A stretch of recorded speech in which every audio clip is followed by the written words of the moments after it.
Total investasi saya di Nami Wallet adalah 49.900. Hai, saya Andre dan kali ini saya ingin sharing tentang NFT atau non-fungible token. Jadi salah satu cara untuk menghasilkan uang dari NFT adalah dengan jual beli NFT. Dan NFT di jaringan Cardano sekarang sedang naik daun dibandingkan dengan NFT di jaringan Ethereum ataupun Binance. Sehingga kita yang menjadi early investor di NFT jaringan Cardano berkesempatan untuk mendapatkan keuntungan yang sangat tinggi. Namun seperti yang namanya investasi ataupun bisnis, itu ada resikonya teman-teman. Kita beresiko untuk kehilangan sebagian dari modal kita apabila NFT yang kita beli selanjutnya kita jual dengan harga yang lebih rendah. Nah, kalau kamu udah paham tentang resiko dan peluang dari jual beli NFT ini, kita akan langsung masuk ke pembahasan tentang cara jual beli NFT di jaringan Cardano. Jadi sebelum kita bisa mulai jual beli NFT, kita harus punya yang namanya wallet digital. Dan di ekosistem Cardano ada beberapa pilihan wallet digital. Yang pertama adalah Nami Wallet, Daedalus, Yoroi, dan terakhir adalah CC Vault. Kamu bisa memilih salah satu dari keempat dompet digital ini. Namun pada tutorial hari ini saya akan menggunakan Nami Wallet untuk kita bisa jual beli NFT. Karena berdasarkan pengalaman saya, Nami Wallet ini paling praktis untuk digunakan karena dia udah terhubung ke berbagai marketplace yang ada di ekosistemnya Cardano. Saya akan jelasin mulai dari cara download, cara daftar, sampai dengan cara minting untuk kamu bisa mendapatkan NFT pertamamu dengan harga pabrik. Nah, buat kamu yang suka dengan konten kayak gini, jangan ragu untuk kasih like untuk mendukung channel ini berkembang dan bisa memberikan manfaat bagi lebih banyak orang. Oke, terima kasih buat kalian yang udah like video ini. Selanjutnya kita akan langsung masuk ke pembahasan yang pertama, caranya download Nami Wallet. Gampang banget teman-teman, kalian tinggal masuk ke websitenya namiwallet.io dan linknya ini udah saya taruh di kolom deskripsi ya. Untuk Nami Wallet sendiri bisa digunakan di Chrome, Brave, ataupun Edge. Ini berupa extension, jadi kalian tinggal download aja dan dia akan langsung muncul di pojok kanan atas. Contohnya seperti ini teman-teman. Selamat datang, ayo kita segera membuat wallet pertama kita. Untuk kalian yang ingin membuat wallet pertama, bisa klik new wallet, tapi kalau kalian udah punya, nanti kalian bisa import teman-teman. Yang penting nanti seedphrase-nya itu disimpan agar kalian tidak kehilangan aset digital kalian. Nanti saya akan jelasin, kita akan mulai dari pertama dulu ya.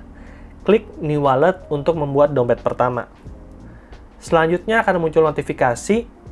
Pastikan bahwa tidak ada orang yang ada di kanan ataupun kirimu yang akan mengetahui seedphrase ini. Karena ini sifatnya rahasia banget teman-teman, hanya kamu yang boleh tahu.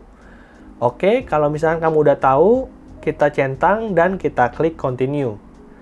Selanjutnya akan muncul seedphrase kayak gini, jumlahnya adalah 24 kata, dan kita harus catat dan simpan di tempat yang rahasia. Tidak boleh ada orang yang tahu selain diri kita sendiri. Kalau misalkan kamu udah menyimpan seedphrase ini di tempat yang aman dan rahasia, kita centang, terus kita klik next teman-teman. Selanjutnya akan diminta untuk melakukan verifikasi, contohnya pada layar ini dia minta kata kelima, kata ke-10, kata ke-15, dan kata yang ke-20. Kita contek dari catatan kita, contohnya kayak gini. Di kata kelima saya masukkan method, di kata ke-10 saya masukkan nation, human, dan di kata ke-20 saya masukkan stumble. Ini harus sama persis dengan yang ada di catatan kita. Tidak boleh berbeda teman-teman.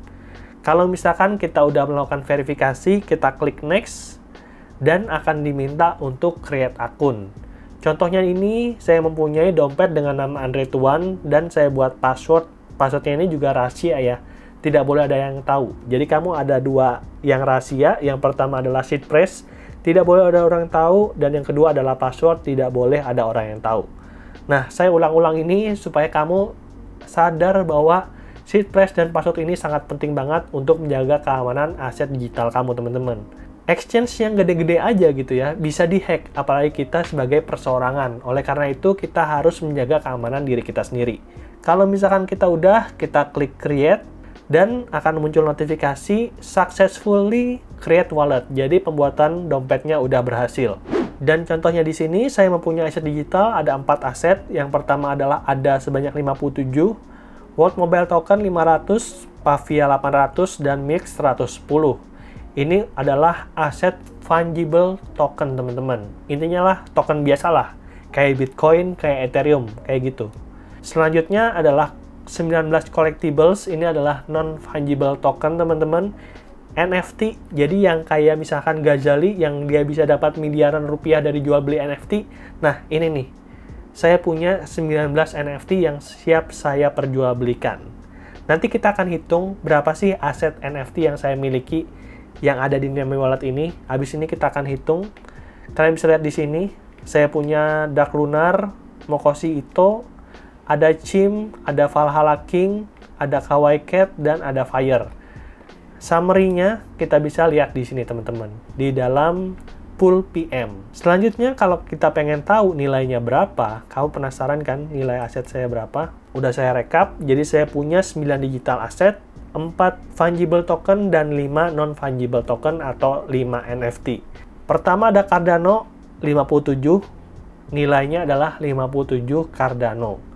World Mobile Token 262 Cardano, sampai terakhir Valhalla King setara dengan 48 ada, sehingga total investasi saya di Cardano ini adalah 2.319 Cardano teman-teman. Kalian bisa lihat yang paling tinggi ini adalah Mokoshi Ito. Dulu saya beli cuman 35 ada, tapi sekarang bisa saya jual 200 Cardano teman-teman. ADA dan Cardano sama itu teman-teman. Berarti dia udah naik sekitar 5,5 kali lipat dibandingkan dengan pertama kali saya beli. Target saya mungkin dijual nantinya di harga sekitar 500, sehingga nantinya nilai Cardano saya akan terus bertambah. Jadi, kalau kita pengen tahu berapa sekarang nilai Cardano, kita bisa cek di CoinMarketCap. Kita hitung bareng-bareng. 2.319 dikali 21539. Jadi, total investasi saya di Name Wallet adalah 49.948.941 rupiah, teman-teman. Pada awalnya modal investasi saya hanya sekitar 10-15 juta, jadi udah naik sekitar 3 sampai dengan 4 kali lipat dibandingkan dengan pertama kali saya memulainya sekitar 2 minggu yang lalu. Artinya dalam sekitar 2 minggu saya bisa mendapatkan 3 sampai dengan 4 kali lipat dengan cara jual beli NFT. Nah, tertarik nggak sih kamu? Selanjutnya akan saya jelasin caranya minting ataupun gacha NFT di jaringannya Cardano, teman-teman. Nah, untuk bisa melakukan gacha ataupun minting ini, istilahnya ya, kita harus join ke grup Discord, karena di sini akan dibagikan wallet address ataupun link untuk kita bisa minting NFT di jaringannya Cardano. Contohnya kayak gini nih, ada yang namanya Project Fishbowl Gang. Ini adalah NFT yang jumlahnya 1000 teman-teman, dan dia kasih tahu nih kemarin at exactly 4 PM UTC, jadi waktu Indonesia itu adalah 7 jam lebih cepat atau lebih lambat ya, pokoknya kalau di situ jam 4 PM UTC, di kita itu jam 11 malam teman-teman, jadi tambahin 7 aja. Mint address akan diposting di sini, dan kita harus transfer sesuai dengan nominal yang diinstruksikan ataupun diperintahkan. Contohnya di nomor 2 nih, kita harus transfer 47. Nothing more, nothing less. Tidak boleh lebih dan tidak boleh kurang, karena kalau nominalnya berbeda, maka uang kita akan dikembalikan dan kita akan gagal untuk mendapatkan NFT dengan harga pabrik. Kalau misalkan kita udah transfer, kan itu ada kemungkinannya 2 nih. Transfernya berhasil dan transfernya gagal. Biasanya kalau misalkan kita berhasil, kita akan langsung mendapatkan NFT-nya. Tapi kalau misalkan gagal, kita akan di-refund uangnya. Kok bisa transfernya berhasil tapi tetap di-refund? Nah, itu karena kan NFT-nya misalnya cuma ada 1000, tapi jumlah peminatnya ada 2000 orang nih. Berarti membludak kan, dan akibatnya ada 1000 orang yang terpaksa gagal karena dia kalah cepat nih teman-teman ketika melakukan minting. Nah, caranya minting itu gampang banget teman-teman. Biasanya dia akan posting address-nya di sini. Contohnya kayak gini ya. Dia posting address, terus kita buka Name Wallet, klik send, masukkan address-nya, masukkan nominalnya, dan kita send. Ketika kita udah transfer, maka kita akan mendapatkan NFT secara random. Dan setelah kita dapatkan NFT-nya, bisa kita jual di secondary market. Ada salah satu secondary market yang namanya JPG Store. Di sini Fishbowl kemarin minting harganya cuma 47, tapi sekarang diperjualbelikan dengan harga minimal 254, atau orang-orang yang minting mendapatkan keuntungan 5 kali lipat dalam waktu kurang dari 1 hari aja. Nah, buat kamu yang tertarik untuk mendapatkan keuntungan dari jual beli NFT, kamu bisa join ke grup Cardano-nya Indonesia. Di sana kita sering sharing-sharing project yang mungkin memberikan keuntungan bagi para investornya. Dan kamu juga bisa klik subscribe di channel ini, karena di channel ini saya banyak ngebahas tentang Bitcoin, cryptocurrency, NFT, dan berbagai cara untuk kita bisa menghasilkan uang secara online. Oke, mungkin segitu dulu aja sharing saya tentang caranya jual beli NFT. Semoga informasinya bermanfaat buat kalian semua. Dan kalau ada pertanyaan, silahkan tinggalin di kolom komentar, nanti saya akan coba jawab. Atau kalau kalian ada ide mau dibuatin video apa tentang cryptocurrency, NFT, ataupun ekosistemnya, silahkan tinggalin juga di kolom komentar. Kalau banyak yang pengen, nanti saya buatin buat kalian semuanya. Oke, jangan lupa like kalau kalian suka dengan channel ini, dan silahkan share video ini kepada teman-temanmu yang ingin menjadi investor di dunia digital. Sampai jumpa di video berikutnya. Dadah!